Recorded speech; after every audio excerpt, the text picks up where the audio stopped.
Hey, friends, welcome back to another episode of From the Ground to the Crown, the podcast where we talk about a little bit about everything, but about what shapes us, what stretches us, and sometimes what drags us by the edges until we are back in alignment. I'm your host, Kenisha B, and today's conversation is one of those ones that feel like a permission slip and a mirror at the same damn time. Before we get into our guest and the conversation, I just wanted to note that technical difficulties were doing their thing. It is Mercury retrograde, and I'm not sure what happened to the intro of this episode, but we had to do some editing, and Tisha and I actually met on 2 days to get this episode done. So that means we doubly hope that you enjoy this one. My guest is Tisha Moneé, a certified Gaja Life Coach, emotional awareness coach, and the founder of Embodiment Over Intellect. Tisha helps women break patterns of self abandonment, rebuild self trust, and regulate their nervous systems so that they can create healthier relationships rooted in emotional safety. And that is Mm. just a small bit of what my sis does. So definitely listen to this episode and then follow her so that you can see just how impactful her work is. Mm. Today, we're talking about the pivot from self abandonment to choosing yourself. We're talking about the truth of meeting your emotions with compassion. And we're talking what it truly takes to move from corporate America into self employment. And listen, this is not the fluffy version of choosing yourself, friend. This is us getting into what it costs, what it reveals, and what becomes possible when you stop outsourcing your knowing. Welcome, Tisha, to From the Ground to the Crown. Hey, sis. Hello, hello. Thank you. Thank you for having us here. Well, having me here. It's just one person. I Absolutely. don't know why Yeah, I well, no, we're said. all here. Yes. Okay. We're meeting together But again. yes, I'm really thankful and let's do it. I'm excited. Yeah. Hey. So Tisha and I have never met in person, but I followed her on social media and her content again has been so impactful. Every time I see a post, I feel like I gotta triple tap it, but I want to make sure that you get all the hearts on that. And I reached out and the connection and alignment was there. And my girls say, yeah, I would love to be a guest on the podcast. And so divine alignment, here we are. Here we are. Love Yeah. it. So let's get right into it, sis. I want to talk to the like naming the pivot, right? And you've pivoted from corporate to self-employment to entrepreneurship. You've also pivoted in like a few areas in life, and I want to make sure Mhm. that we touch on a few of those pivots today. Let's start with Mhm. this question though. When you introduce yourself now, what part of your story feels most honest to name first? Mm. Okay, so my answer. Now that I've had like a little bit of time to really think about it, and this resonates so deeply, and I would say choosing myself, like Mm, just that, like choosing myself, like that is the most fitting because it goes across the board from corporate to personal life to relational to just lack of not abandoning myself, how I show up, just to navigate the world. So yeah. choosing myself, like once I pivoted to really understand what that means and then what that looks like, my Mm, behavior changed, my mm, belief system changed. So that is what I named first. And that's actually one of the pillars that I founded Embodiment Over Intellect on. So yeah. and choosing myself, which then is obviously letting people know that you too can choose yourself. And what does that look like for you? Yeah. So yeah, choosing myself looked like pivoting from corporate to self-employment. It looked like me walking away from relationships. It looked like changing my own behavior. Because choosing yourself is also choosing yourself from you, is also saving you from you. Like the version of yourself that you are and the version of yourself that you want to be. That's also Mm, choosing yourself. Right? that's Choosing good. that version. So I had Yeah. to do that too. That was a major pivot. Wow. So, yeah, when you really think about, because people just think choosing myself, and it may sound selfish on the top layer, but when you Mhm, think about who you want to be, mhm, choosing yourself is choosing that person, choosing her or him. Like, so mhm. what does that look like? Yeah. Yeah. I'm like, Yeah, that wow. Yeah. I mean, now I'm really glad that we came back to this one because Yeah, because that yeah, see that what was, happens when you have multiple dialogue sometimes, like the seeds get to sit a little bit longer and it really gets to marinate. yeah, And and I'm like process. yeah, I really Yeah. processed that question. And yeah, that really resonates with me. That hit differently for me because what came up was discipline, right? Being disciplined enough to Mm. choose yourself. And then when you said like even you choosing you over you, right? Like Hmm. choosing a higher version of yourself over like a Hmm. current version, which doesn't necessarily mean lower, but it isn't where you know you're going Yeah. next. And wow, Yeah, yeah. what a pivot in itself, right? Yes, yeah, yeah. It's really a lot comes with that grief, acceptance, change Mm, behavior, you have paradigm shifts, you have like your relational dynamics with people change, obviously, because yeah. ultimately it's about becoming a person that could sustain the life that you claim you want, right? Mm, The things that you claim you want to have, the experiences that you claim you want to have, the relationships you claim you want to have. You have to be a person that can sustain that life. That's a reality. So just really think about this. And I love this quote of like it's simple but it's not easy because it's so simple but it is not easy. Like if you were the person that could live that life, you would be living it. right, But you're not. You're living what you're experiencing, what you are experiencing. That is the level in which you are vibrating. Not a good or bad thing, right? right. That is It's just just the the level reality. in which you are vibrating. But if you aspire to be more evolved, to have different experiences, you have to become the person that can sustain that reality. Mm, That's literally it. mm, What does that look like? What do you need to change within yourself? What do you mm. need to do every day? We call something that I learned in Gaja was we call them turtle steps. What can you do every single day that can change the trajectory of your life or change the needle to that version of yourself? Turtle steps, something so small that it would be ridiculous for you not to do it. Something that your nervous system cannot um uh like defend or like push up against, right? Right, right, right. And then you can, the more you do it, the more you train your body that it's safe to make different decisions, the more you can become that person. Absolutely. That was really good, sis. You know, Mhm. that was one of those ones for me. I mean, even currently what I'm experiencing, I think that that resonates with my current like situation.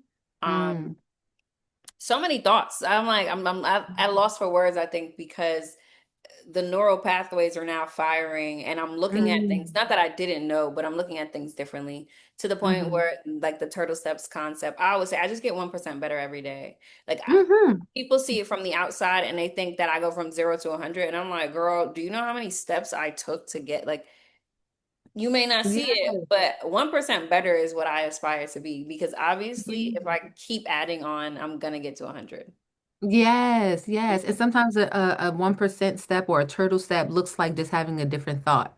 That's It it. starts with the thought. Like Simple. the, your thoughts change. Okay, now if your thoughts Yeah. change, your emotional state changes. If your emotional state changes, then your behavior can change. It Right. yeah, so yeah. Hmm. Make sure you have a notebook and a pen or your notes because you see my mind is blown and we've been here for a few minutes. Okay, so the rest of the episode the rest of the episode is not something you want to miss, and don't forget to subscribe to the channel so that you stay tuned for all of the guest episodes that I have coming up on From the Ground to the Crown. I listen to meditations on Spotify often and YouTube. Hmm. And one of my favorite meditations, the affirmation is something to the effect of like, I trust myself, I honor my journey, and like I stay present in the I stay present or grounded in the unfolding of my life. Like I trust in the unfolding, or I stay Mm, grounded and trust in the yes, unfolding of my life, right? And I feel yes, like yes, that's exactly what you were saying. Like you may not have known where that situation with the family member was going to go, but you trusted exactly. in the unfolding of your life. And now here you Hmm. are. Yes, and now it's unfolding beautifully. It's at my prayers, my dreams. The irony is the hope that I was clinging to is naturally coming into fruition without, because I'm not forcing anything. I'm not Yeah. chasing anything. Yeah. And what you just said, that affirmation that you said, that's what that means to me. There's nothing to chase. There Right. is nothing to force. Right. Being grounded and being present means just that. If you are present and you are grounded, you're not chasing, you're not forcing, you're not resisting either. You are Yes. present, you are grounded. And that was me choosing myself, with me being present, and whatever comes from that comes from that. And then the irony is the hope that you're so desperately clinging to comes into fruition when you surrender. Like when you surrender. And because when you move, this is something that I've learned just through my own education and lived journey, that when you move from a place of hope, of like living from hope, you are more than likely going to perpetuate the very thing you don't want to happen, because you're 100%. living from fear. Yeah, Mm. you're living from fear. So surrendering was the best thing I could do. It's Wow. above me. It's above me now. That's it. That's it. Because anytime Yeah. you think you know more than source, God, creator, the universe, right? You get the quick check that you Hmm. don't. Like, girl, you don't know what you're doing Hmm. here. Okay, just please. And you be like, all right, hey, Yes. hands up. I don't want Hmm. no problems with nobody. Okay. You Yes. got Yes. Yes. it. Yes. That's awesome. That's awesome. Okay, so here's another question I have for you. Where does the name embodiment over intellect come from? Okay. So embodiment over intellect came from a breakup that I had, and Mm, me thinking that just knowing something was healing, right? Because I can conceptualize, because I can articulate a thought, or yeah. I can intellectualize a concept. I'm like, I know better, so I should do better. No, no, that's not how that works. The Yeah. mind, if your mind and your body is not cohesive, you can absolutely know better intellectually, logically speaking, but your nervous system is still repeating the same behaviors that it's been conditioned to repeat. Come on. That is what I learned. So Mm, when I started getting into the nervous system, it was so fascinating too. Like it yeah. was just so, I just became a whole geek, like a whole science geek. And then, but when I started to really get into the nervous system and what that means, awareness is not enough.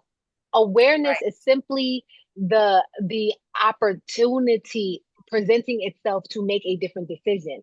The different Making the different decision comes from being able to be present and regulate your nervous system.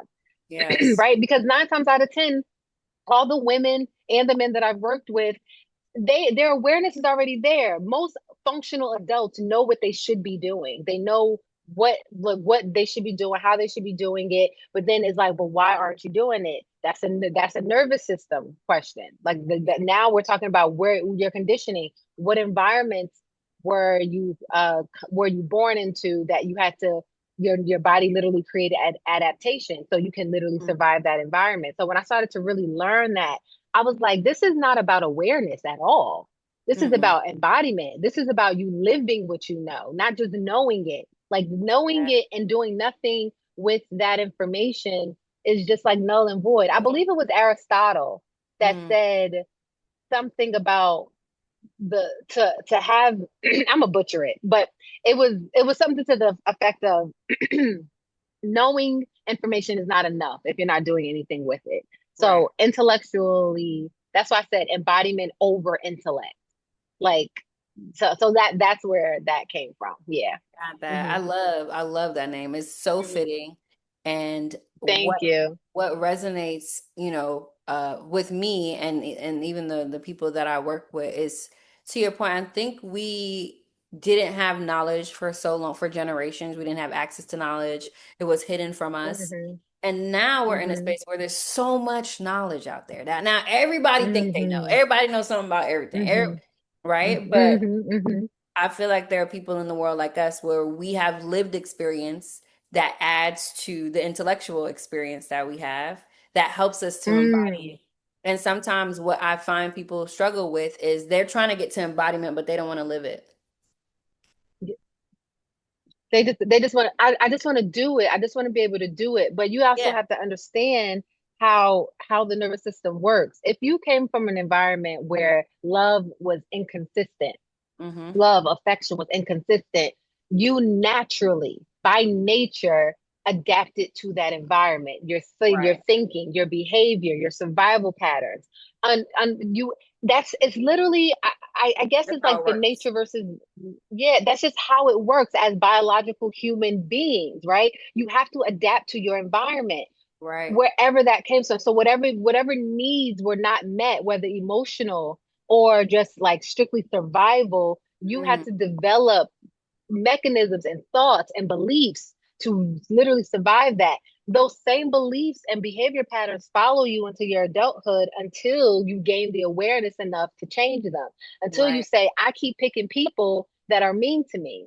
Why do you keep picking people that are mean to you? Because you came from an environment where love was inconsistent. It feels familiar to you. Mm, It feels familiar. You're just used to it. Not that you're necessarily like you like it, but right. your body recognizes it. You survived it, right? You survived it, you lived. So now your body is like, we know what this comes with. We know what this situation looks is going to look like. Yeah. So this is why you subconsciously go into these dynamics until you like, I really don't like the way this makes me feel, or I really this is not true alignment here. So what within yourself do you need to look at that needs your own attention, that you need to change so you can experience a different reality? Mm. Man, that's really, really powerful. I hope someone out Mm-hmm. there who listens to this or shares it with someone who needs it, like Mm-hmm. embraces what my sis Tisha Mm-hmm. is saying here, right? Like there is one thing to just have the knowledge. It's another thing to apply the knowledge. And once you start to apply the knowledge in your life, you then in turn embody it because it becomes your lived Mm-hmm. experience. And so Mm-hmm. I know sometimes it can be scary or there can be some fear, right, around getting tested in life. The Oh only yeah. way you learn to embody anything is to get tested by it, right? Yeah. And Yeah. so, Mm-hmm. I want to encourage anybody listening to this to prepare for the test, but know that when you're tested and you use the tools that you've learned and gained, then you have this real lived experience, which helps you to embody it. And Mm-hmm. that's what the work is, right? Is to embody this healing Yeah. journey. Yeah. Yeah. And embracing the discomfort that it comes with, because you will definitely be uncomfortable. You will be uncomfortable. If you are Yes. not uncomfortable, you're Then not you ain't doing moving. it. Like you will be, yeah. And so how can you reframe that discomfort? Still remind yourself that your body is safe. You're Mhm. not in any actual danger, and know that this means that you are growing, that you are changing a behavior. You Yeah. will be uncomfortable. You almost want to be like, you almost Right. like the body, the sensation of it is doesn't feel good, obviously, right? Yep. But the you can reframe that and say, this means that I'm changing, I'm evolving, I'm growing, like that, like embrace it. It really is Yes. powerful. Whew. Yes. Okay. Mhm. I'm gonna keep saying yes this whole Mhm. episode. So that's that's where we at with it. Um, yeah, like wow. Okay.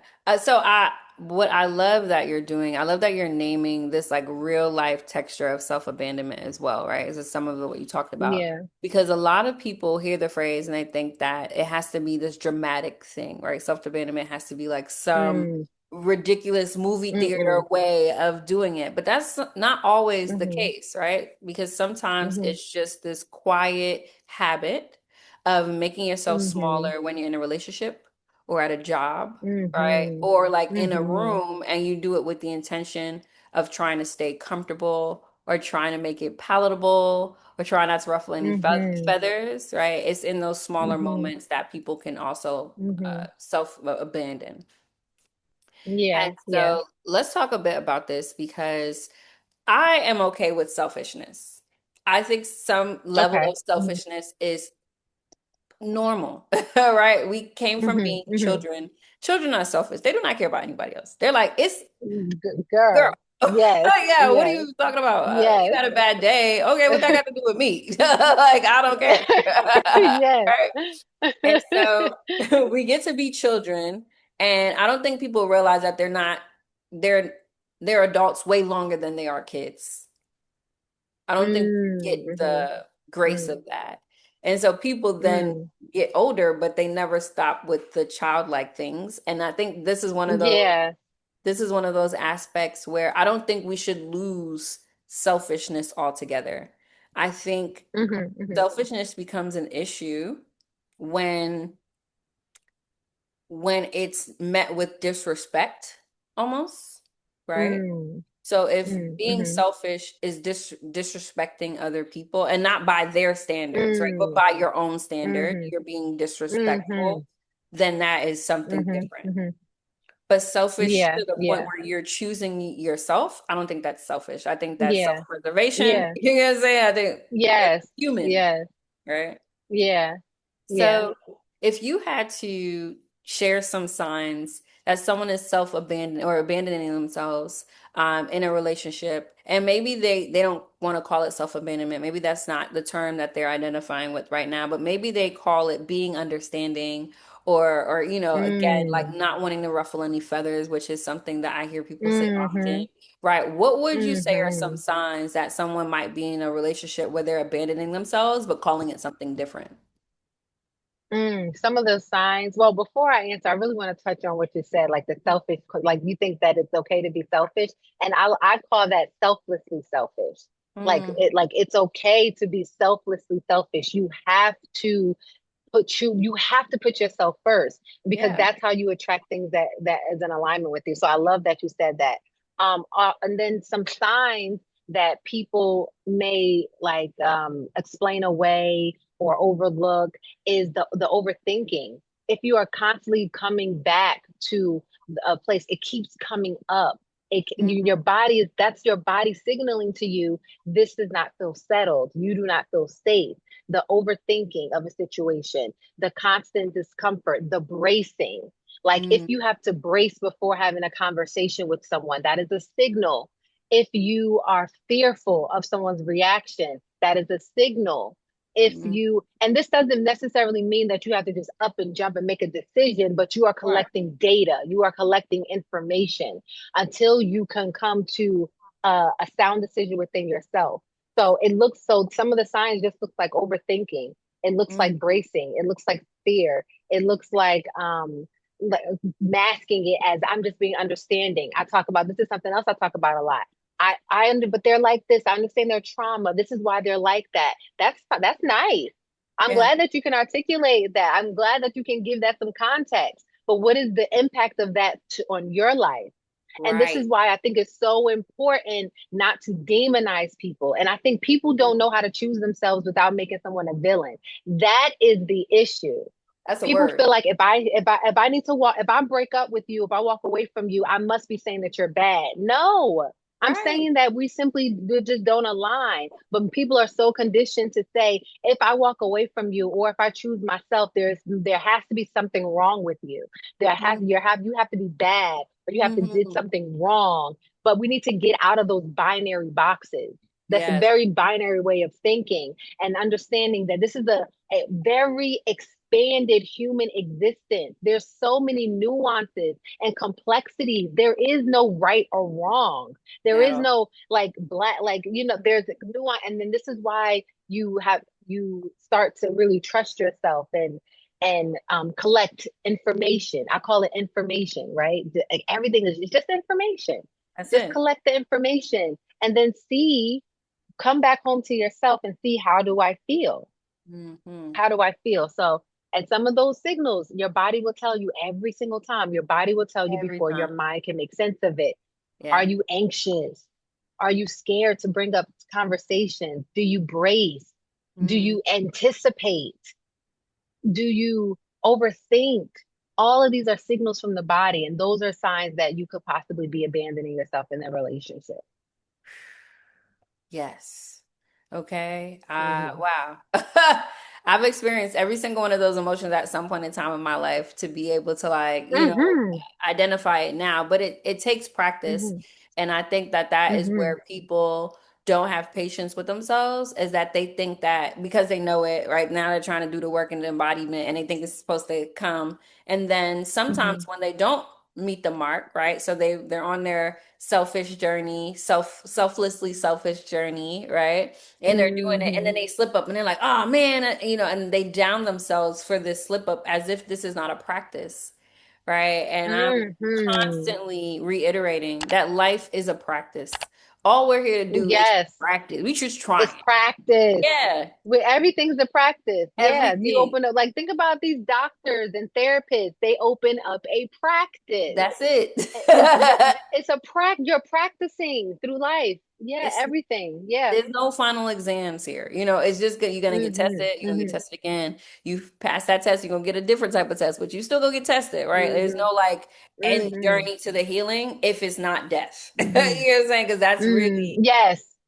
Yes. that's where you max out here. Yes. And I Mm-hmm. think one of the things that may go over people's heads sometimes, and I say this to my clients and even my friends and family, I don't think there's anything wrong with figuring out or spending time or getting it wrong to figure out how to not take other people's lives personal, but how to take your life personal. Mm. So when I'm doing Mm. something, if I have to put up a boundary, if I have to establish some type of rule with anyone, I reiterate, this is not personal to you, babe. This is personal to me.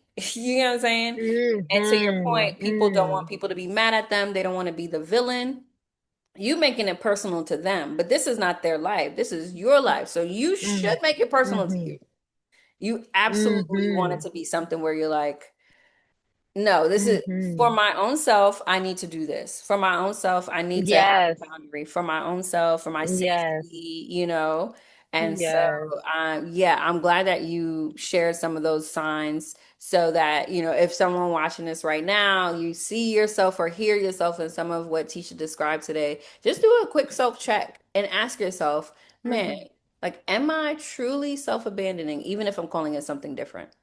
I think that's important. Mm-hmm. So, okay, Mm-hmm. you also talked about the body, and of course, the body is such a smart machine, right? Mm-hmm. How do people begin Mm-hmm. to trust what their body already knows? Oh, this is a good question. How Mm, do people begin to trust what their body already knows? First, it starts in, I would say what's coming up for me right now is your belief system. Like, you mm, have to, you, because we're not taught this.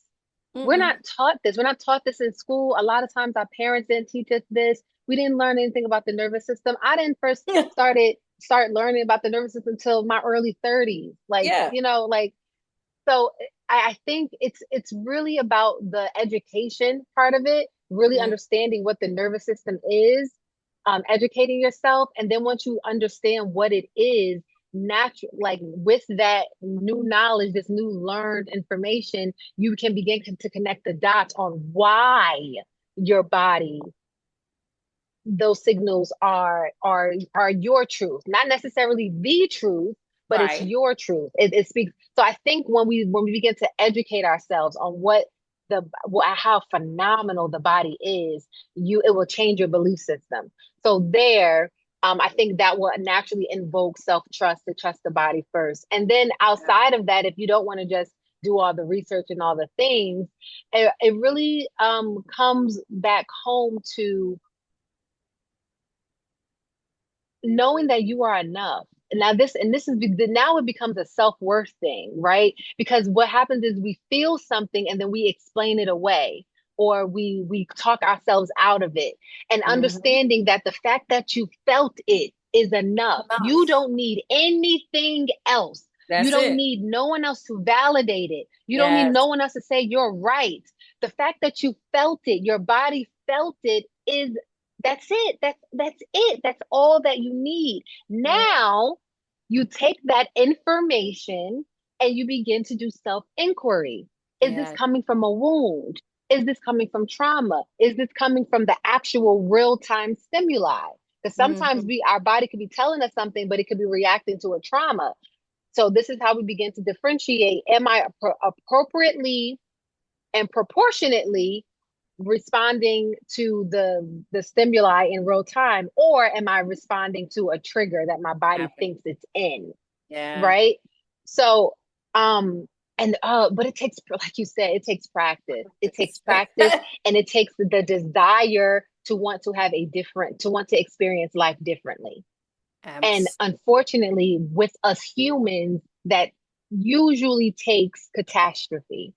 It usually takes hitting rock bottom. It yeah. usually takes something traumatic happening for us to be like, I need to change something. Right. Yes. Other than that, we just be cruising, bumping our Mhm. head. But Yeah. until you get sat down, when you get sat down, Baby.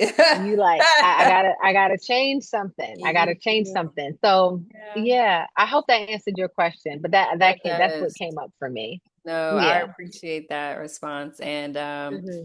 again, I'm excited for people to get this episode. I think that this is a timeless piece, but I also think it's very timely to Mm. talk about this work, right?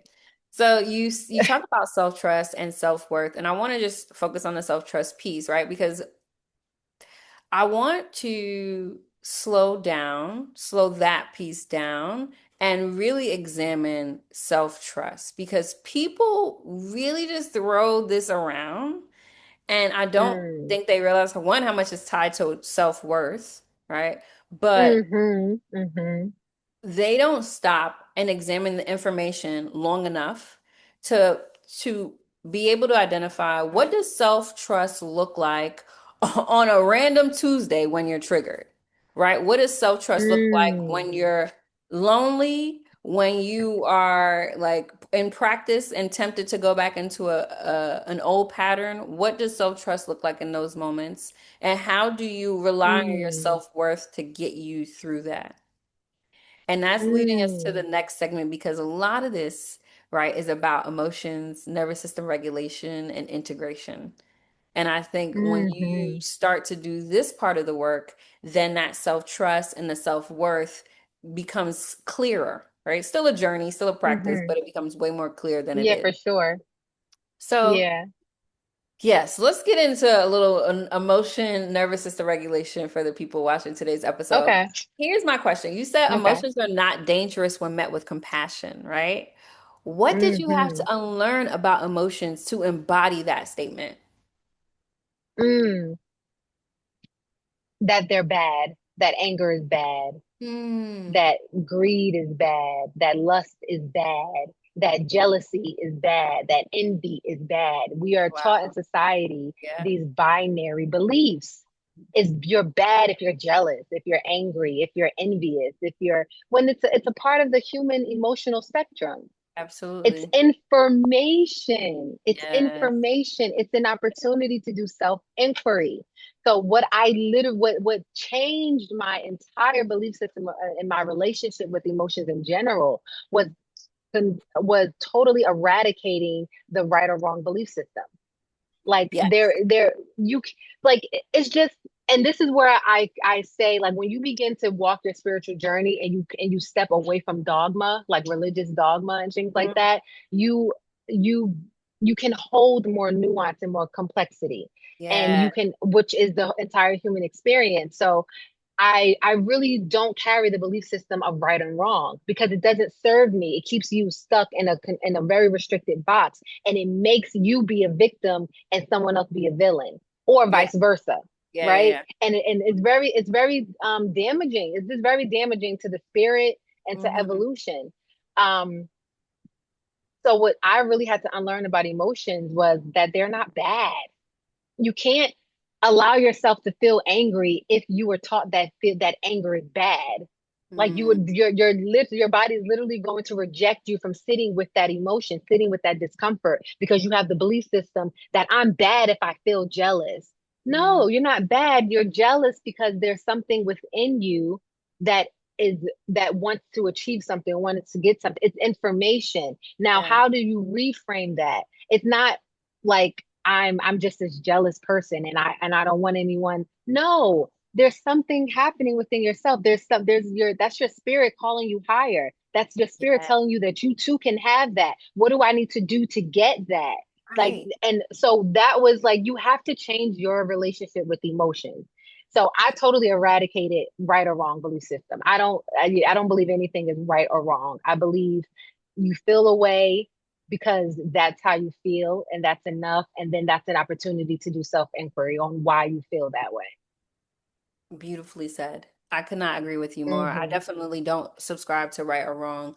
There are things that I Yeah. morally feel right or wrong about, this morality, Of right? course. But Of outside course. of Yes. that, I Yeah. frame it as a lower self, higher self, right? Fear-based, love-based. Exactly. That's where we're at with it. Exactly. Right or Yeah. wrong feels like pointing fingers all the time. Yes, It doesn't yes. And solve some anything. of the clients that I've worked with that are, when I tell you that this belief system have them in a chokehold, Yeah. and it's so hard for them to forgive themselves and Mm, show themselves compassion because they had this inherent belief that something is wrong with them because that's what they've been told. You're a bad girl. You did that because you're bad. You're this. So they're literally carrying this very, very heavy belief system where they like, I struggle with forgiving myself. I beat myself up so much. I'm so judgmental. You hear that all the time. I'm so yeah, critical of myself. And that's because they're literally in a chain and box because wow, they're tied to this belief system.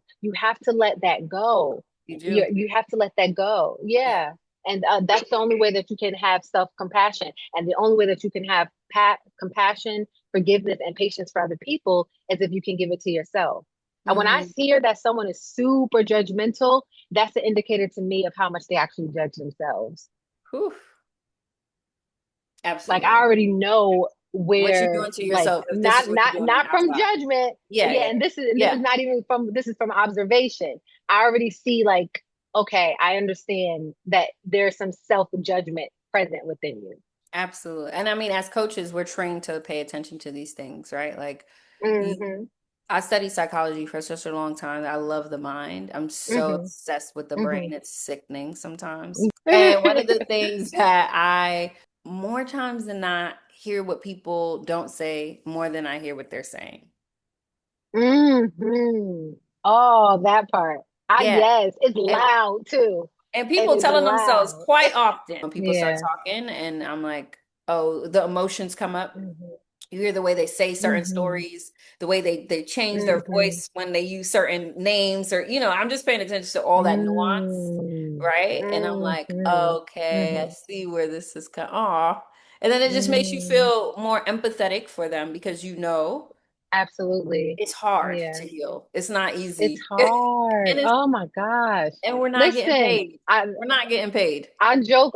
We're not getting. I need my money. I need it. Listen, I said, and I joke about this sometimes. I said, next lifetime, I just want to be a tree. Make me a beautiful Yeah. tree with Yeah. great. I want beautiful birds. Because this right here is like crazy. Over it. Okay. Over it. Over it. Girl, yes. It's like, wow. Wow. So I understand what you're saying, Mhm. Yeah. when it comes to like unlearning these things and offering yourself compassion, meeting Yeah. yourself with compassion, we Hmm. learn to embrace this emotional journey that we're on. And we also learn Hmm. to appreciate what we've been through. We don't have to like it, we don't have to agree Hmm. with it, Hmm. but fighting it Hmm. doesn't help, right? Like, No, yeah. And you, that's the thing about acceptance too, accepting whatever you've been through, your circumstances, and especially for those that have been through like super traumatic situations, it takes a lot because you also have to reframe or yeah, reframe or redefine what acceptance means to you. yeah, Acceptance doesn't mean that you liked it or you asked for it. It's about acknowledging the reality of it and understanding that because of that, it made you who you are, like literally everything. And it sounds almost cliche to say because it sounds like very commonsensical, but it's hard to embody that. It's hard to embody that, especially if you've been through crazy so trauma in your much. life or Yeah, you've man. seen things. Woo. Yeah. Especially the younger you are too, right? Like I think about Yeah. people that I know who've been through some really traumatic things as a kid, and we all know kids make up stories to support what they experience because the brain can't even conceptualize Mm-hmm. it most of the time, right? Mm-hmm. And a Mm-hmm. friend of mine and a mentor, she said that the different, or she didn't say this, but she's also in her learning. And Mm-hmm. she is a shadow work guide, right? So she really deals with Mm-hmm. the shadows. And one of the things that she shared in her learning journey is that the difference between experience and trauma is how you're supported by community. Mm-hmm. And Mm-hmm. that like Mm-hmm. lit something because I'm like, yeah, we all go through things.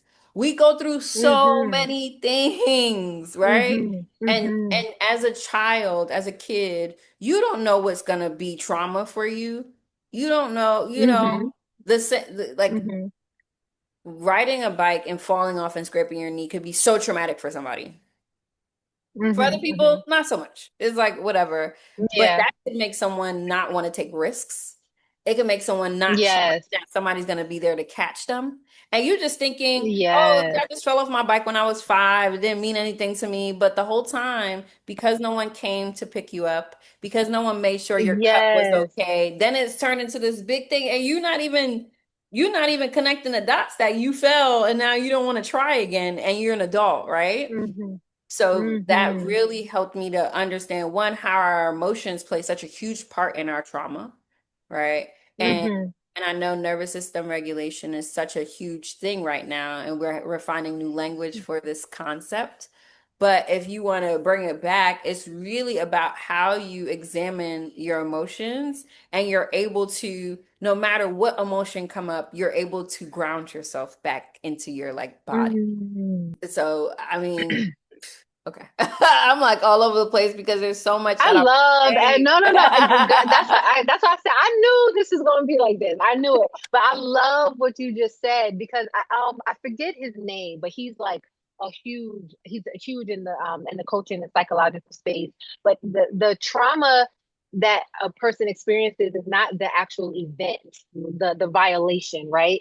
It's how they were supported afterwards. You hit it on the nail. The trauma is not the event. The trauma Yes, is how it was how it was responded. yes, How did your family hold you? If you right. were violated, did your parents hear you? Did they listen to you, or did they shun you away? Did they Mhm. condemn you? Did they victim blame you? Like Absolutely. that's when the trauma starts. Not because Not you the someone experience. slapped you in the face. It's not the experience. It's how we Yeah, are held afterward that creates the wound. right. Like, and that and when you think about that concept, just the concept itself, it's like nothing in life, like anything that happens in life is not the damage. It's the people, it's the community, it's how we handle each Yeah, other that yes, causes it. It's not that you got hit by a car and now you're traumatized to ever cross the street again. If you get hit by a car and you just lay there on the ground and nobody comes to your aid, you like, what is like, that's the trauma, not right, being taken care of, like right. not being believed, not being Yes. heard, all of that. Yeah. It's the lack thereof a response, right? It's like you had an Yeah. expectation Mm-hmm. that this thing happened and maybe you were supposed to be. I think we're talking Mm-hmm. about the same thing. Is it Carl Jung? Carl Jung? That might be Carl. No, it's not. Okay. I know Carl's Jung as well too, but no, it's I'm gonna find him. I'm gonna Yeah. find him. Yeah, let me I know. can't think of his name right now. Yeah, Okay. but he still does podcasts. I heard him say this Oh, on okay. Jay Shetty's podcast. Uh, Yeah, so yeah, okay. he's still a very living. He's a living, yeah, person. Gotcha, That's gotcha. where I heard it from. But yeah, yeah. So okay, let's keep shifting, sis. Let's Okay. keep vibing, right? We're not shifting. So all this talk about embodiment and emotions and nervous system regulation Mm-hmm. feels like a bridge between like having this awareness and taking action on it, which is really what we're talking about, Mm-hmm. right? And because knowing why you do a thing is one piece of it, right? But the Mm-hmm. awareness doesn't Yeah. stop you from doing it. Because again, Mm. to your point, Okay. the body is a body. It Yeah. normalizes this thing and it's just going to function as the body does. The mind is going to function as the mind Yeah. does. That's just how we're Yeah. built, right? But the real work is creating like a safe space within yourself that Mm-hmm.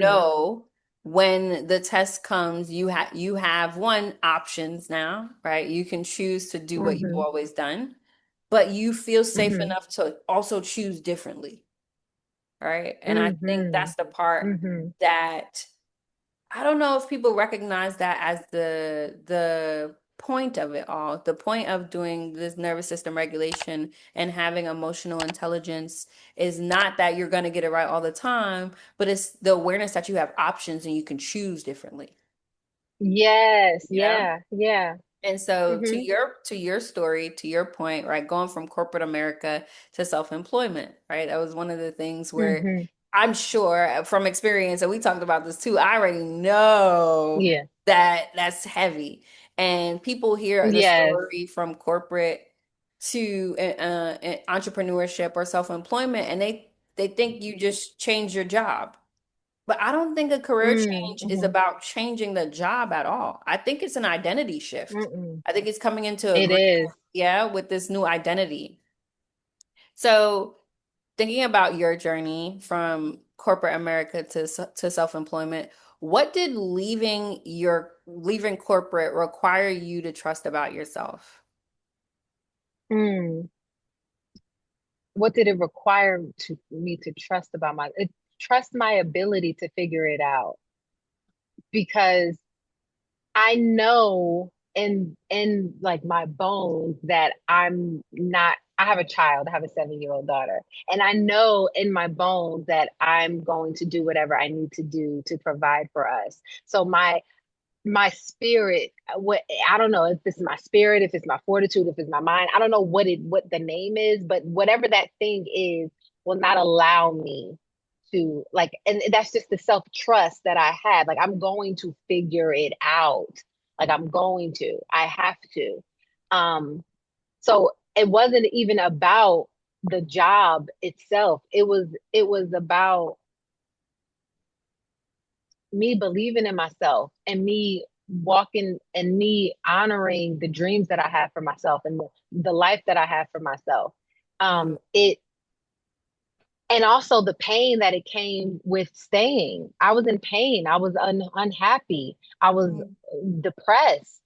And Mm-hmm. from graduating undergrad and then going straight into to corporate, I worked in pharma in the pharmaceutical industry in my early 20s, right after undergrad.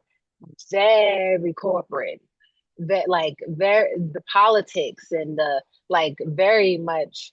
And I'm like, it was so strange. It was I never got used to it. I never got used to it. And I left twice. I left the first time I left corporate, I was 26, 27. I'm like, and I can't do this. Crying on your commute to work every day is not a thing that I want to do. Like, it's not Girl. a thing that I want to do. So I left.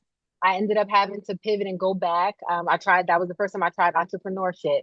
This time at this big age, I left again and I said, I'm not going back this time. And I haven't been back. And it's been July 31st will be a full year.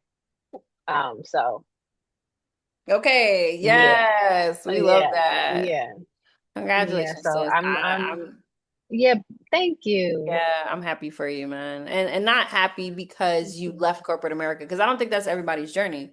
But I'm happy that you Hmm. trust yourself in such a big way because especially as a parent, there's so much to think about. There's so much consideration there. Hmm. And to trust Hmm. yourself enough to take a leap like that, to successfully do it almost a year later to the day.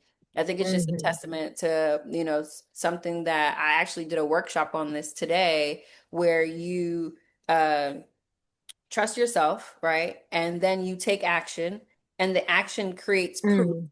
and the proof gives you confidence Yes. to trust yourself again, right? And Yes. so, It's and that yeah, now you're in a brand new cycle.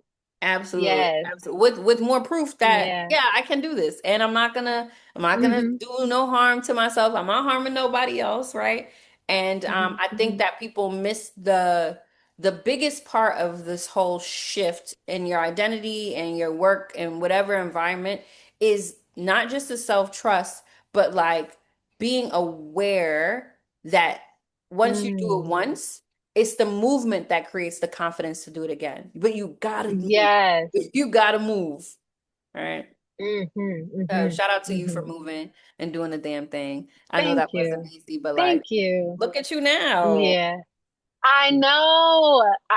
The things that has happened over this past year, and that's my proof, that Mm. confirmation. So, and then that's the evidence that I'm walking in alignment because it's unfolding the things that I see for myself and how I see my life. Yeah, So, that's awesome. yeah, yeah. We've been having such a robust conversation, and I want to like shift to our first thought, best thought round. But before I do that, one Hmm. thing I keep seeing is so many people are talking about career pivots. They're talking about leaving their 9 to 5 or going back to the 9 to 5 or doing, Hmm. hybrid, all these things, right? We're just trying to figure it out right now. And I just want to drive home that career pivots are rarely about work, right? Like Mm. you may not want to Hmm. go in there, but Hmm. it's really rarely about the work. Most of the time, if Hmm. we sit still and pause long enough, what we realize and what's revealed to us is that the career pivot or the shift in identity that is happening is really about how much permission we think we need to live our own lives. You know, Mm. it's like, Oh. yeah, once you're like, I don't need this to live the way that I know that I want to live. I actually don't need that. That is when you shift. You're afraid to stay more than you're afraid to leave, right? It's when you Hmm. realize that you Hmm. are now giving yourself more permission to live differently. I think that's what Yeah, career pivots are about. the cost outweighs the benefit. Absolutely. Yeah, it cost me too much to stay. It cost me my peace, my sanity, what Yes, your I time. could become, my On. time. Like it's the No. cost. It outweighs this perceived security. And I use perceived very intentionally. Because we all know how It these costs too corporate much. spaces, yeah, Yeah. we know how they can get, right? And yeah, Hmm. so just sit with that for anyone watching this episode. If you've been tuning in with us and you haven't already, go ahead and subscribe to the channel so that you can stay tuned to every episode that I have of From the Ground to the Crown coming up. And share this episode with someone who may be like thinking about a career pivot and they needed to hear that point. Or maybe they're going through a journey and learning how to stop self-abandoning and they want just a little more motivation and a little more proof of it embodied, right? And our sis Tisha is here sharing her story for this very purpose. This next segment, y'all, is something that if you've watched other episodes, you've seen. This is called First Thought, Best Thought. And this is a reoccurring rapid segment that I'm doing now. And it's really, really simple. We have one rule, and the rule is first instinct only, right? No overthinking, no polishing, no, none of that. So I'm going to rapidly fire off some questions, and I just want you to give me your first instinct, first thought that comes up for you. Ready? Okay. Got it. Got it. What Yes. is one word for your current season? Navigating. What is a belief you Mhm. had to retire? There's no right or wrong. Mm-hmm. Okay, what's a phrase you say to yourself when you need courage? I am worthy. I Um, am worthy. yeah, Yeah. Hmm. that feels like I needed to give myself a Hmm. hug. I love those. Hmm. Hmm. Yeah, yes, Hmm. you are. Yeah. Yes, you are. Hmm. Okay, Hmm. what is one thing corporate taught you that entrepreneurship made you unlearn? Structure is coming up. Okay. Like I needed like and like that speaks to like the 9 to 5 structure. Yeah, Like yeah, yeah. like you have to make like there's it can your life can look however you want it to look. It doesn't have to fall into that box that corporate America has created, the 9 to 5 and Absolutely. the commuting, and like your life doesn't have to look like that. So that structure doesn't have to be your structure. Come on now. Okay, and Yeah. oftentimes it doesn't work for Yeah. everybody, just like formal education doesn't work for everybody, right? It's like, Mm-hmm. come Mm-hmm. on, make it a little more Mm-hmm. fun. Mm. Make it a little more fun, okay? Mm-hmm. Let's keep going. What is a relationship green flag for you? Curiosity. Hmm. Curiosity. If you are curious, Yeah. if curiosity is love, if you're curious, instead of getting judgmental or trying to change someone, get Yeah. curious about why they said the thing, why they did the thing, why they feel that way. Hmm. Curiosity for sure. I love that. That it's really, really beautiful. And Hmm. I agree. I agree 100%. Hmm. Okay, Hmm. last one for this Hmm. segment. What is a relationship red flag Hmm. that people romanticize? People, or because I have one that come up for women, but or Okay. you just Yeah, want me yeah, to say yeah. people? Okay. Come on. Come on I with it. think the what's the word? It's on the tip of my tongue. The possessiveness. Like people, like women romanticize possessiveness. I Yes. hear that. I see that a lot. Yeah. And yeah. Yeah. So yeah, I would say that would be the one for me that comes up. Yeah. That's a good one too. Yeah, because Hmm. sometimes you like, sis, Hmm. are you good? You okay? Blink, blink if you need my help. Blink. Like, oh no, He he's so loved me. That's protective just of the way me. he is. Girl, Girl, he don't play about you or he okay. not playing with you. Okay? Be very careful. Yeah. You gotta be, the line's so You thin. gotta be The careful. line's so Oh thin. man. Yes. And the attention will over time reveal itself. Thank you guys for joining us today. But wait, oh my God, I keep forgetting. Before we go, back with the Okay. cards. Okay. The last time I did a guest episode, she smooth cursed me out. She was like, girl, you didn't pick a card for me. I was like, my bad, sis. Okay. So I promised that I would not do that to her again. So I promised that I wouldn't do it again. So, sis, Mhm. I know this is your first Mhm. time on the podcast, but here we pull a card from the Mhm. Secrets of the Ancestors deck. And the card seems to just always align with whatever we talk about. So Mhm. this is the card that actually just dropped. It is Okay. the patriarch, The unapologetic. patriarch, unapologetic. Yeah, and I Wow. mean, I know it's not like this the clearest version of this card, but like, look at this. Yeah. Oh, Come on. yeah, it's beautiful. It's a Yeah, yeah, beautiful yeah. card Okay. too. So it's number 4, and it says, "You will achieve what you have set out to do." The patriarch steps up to Mm. remind you that you are the leader of your own life. Things are more stable and secure Mm. than you think. Your fears are lying to you. You have the wisdom that the situation requires. This ancestor may also come forward when authoritative energy around you is overpowering you. My dear one, stand up straight and own your power. And the ancestral memory says the patriarch shows up here as a Maasai elder chief. The patriarch is a calm, experienced, and ambitious leader with loving and supportive divine masculine energy. The paternal ancestor can be seen as assertive or aggressive, depending on the viewpoint. And the ancestral medicine says, act as if you are regal, act as if you are powerful, act as if you are wise. This is a different frequency than fake it till you make it. You have no need to fake anything. Your arteries and bones remember the royalty in your DNA. And the declaration is, I Mm. owe no apology for walking in my power.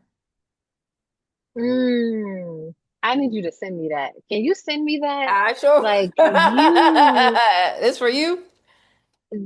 you have no idea how fitting and aligned that is. That was great confirmation, great clarity, just great confirmation. Thank you. Thank you so much for that. Absolutely. So Hmm. yes, thank you to anyone watching. The patriarch Hmm. is the card. Thank you again Hmm. for like this space, the conversation, showing up, your journey, being vulnerable. I am so honored to now know you. Thank you so much for accepting this invitation. It does not, I'm not taking it lightly. I am like, yeah, I'm filled with so much joy. I got goosebumps. Okay, I know you can really see it Wow. over here, but the goosies Yeah. is going crazy. So I'm Yeah. really, truly Same, grateful, sis. sis. Same. Love, love, Same. It love. was a pleasure. Thank you again for reaching out. And Yeah. listen, I love it. I love the way the stars align. So thank you so much. We got to do this again, even if it's off, off the record, but we got to stay in contact. Okay. Oh, 100%. We friend. I mean, we're not besties, but I know you now. Yeah, so Girl, you my friend. You my friend. You my friend. we riding now. You're You my friend. Yes. not getting rid of me, Oh, I got girl. a friend in Thailand, y'all. Period. Okay. She about to pull up on me. Y'all gonna see us on the gram taking pictures like I thought they were just Yes. meeting. I'm claiming it, and I receive that with an open heart, and I'm just waiting for the day for it to happen. That's Ashe. it. It's already on Yeah. the way. Now that we Yes. know each other, it is already on the way. Yeah. So Yeah. I cheers to love that. that. I love that. This has been such a grounded and necessary conversation. And I hope everyone listening walks away with this reminder, right? That choosing yourself is not betrayal.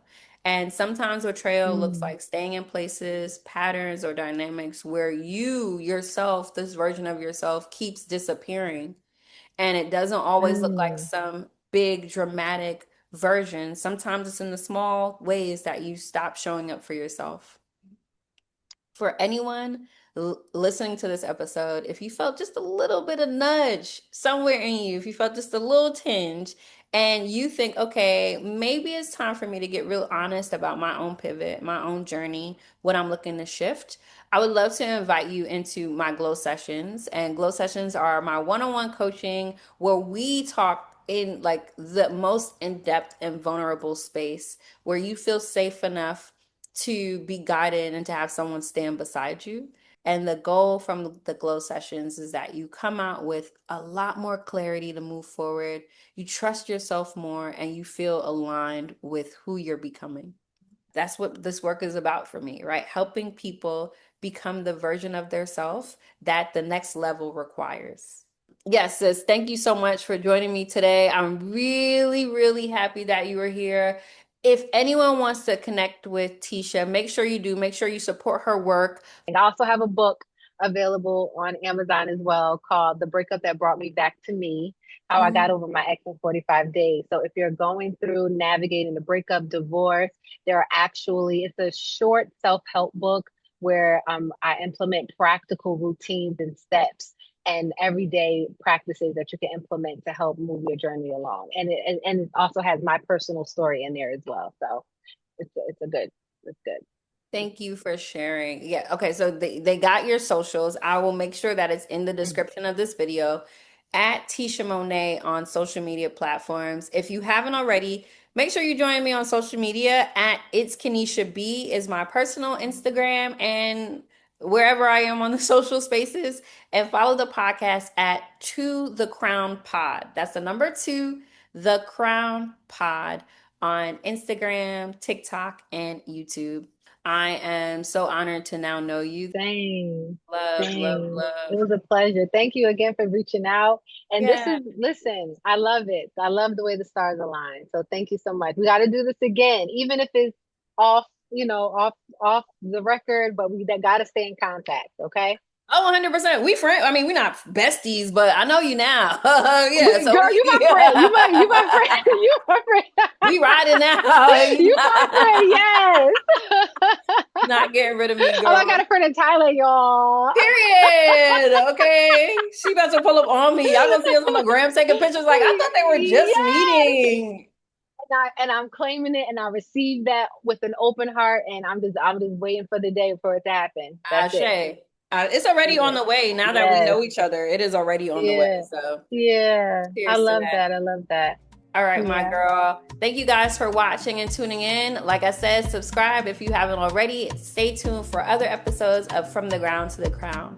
We'll see you next time. Peace. From the ground to the crown, I'm climbing high. No looking down, I'm touching sky. Build my throne.